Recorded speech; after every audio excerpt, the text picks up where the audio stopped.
Hi everyone, welcome to Bharat logics. ఈరోజు వీడియోలో మనం ప్రీవియస్ ఇయర్ క్వశ్చన్స్లో భాగంగా పర్సంటేజెస్ అనే చాప్టర్ నుంచి ప్రీవియస్ ఇయర్లో వచ్చినటువంటి ఒక క్వశ్చన్ డిస్కస్ చేద్దాం. సో ఇది చూడండి, ఈ క్వశ్చన్ అనేది ఆర్ఆర్బీ ఎన్టీపీసీ మెయిన్స్ 2020-25లో లేటెస్ట్గా అడిగినటువంటి మోడల్ సమ్ ఇది. సో చూద్దాం, దీన్ని సాల్వ్ చేద్దాం. A value is increased by 10% and then increased by 20%. What is the net percentage increase?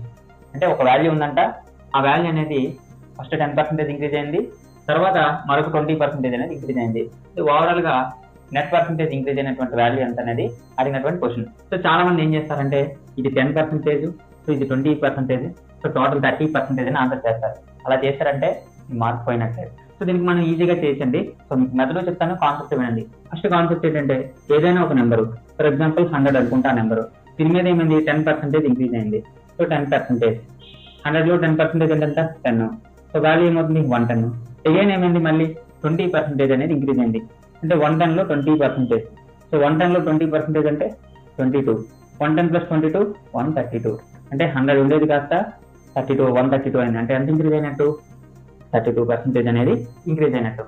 అదే ఇప్పుడు ఇంత ప్రాసెస్ చేయకుండా డైరెక్ట్గా ట్రిక్ ఏంటంటే దీన్ని పర్సంటేజెస్లో సక్సెసివ్ పర్సంటేజ్ అని చెప్తారు. అంటే ఏం లేదండి, 10 + 20 + 10 × 20/100 అంటే x + y + xy/100 అనమాట.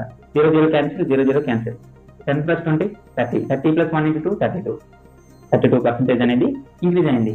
B for Baahubali. Answer 32 is right answer. అదేవిధంగా ఇంకొక సమ్, ఒక నెంబర్ అనేది 20% ఇంక్రీజ్ అయింది, అగైన్ 25% ఇంక్రీజ్ అయింది. సో దీనికి వాల్యూ ఎంత వస్తుంది అనేది కామెంట్ సెక్షన్లో తెలపండి. ఈ వీడియో కనుక మీకు నచ్చినట్లయితే మన ఛానల్ని సబ్స్క్రైబ్ చేయండి. మరిన్ని ట్రిక్స్ కోసం భారత్ లాజిక్స్ అనే ఛానల్ని ఫాలో అవ్వండి. Thank you all.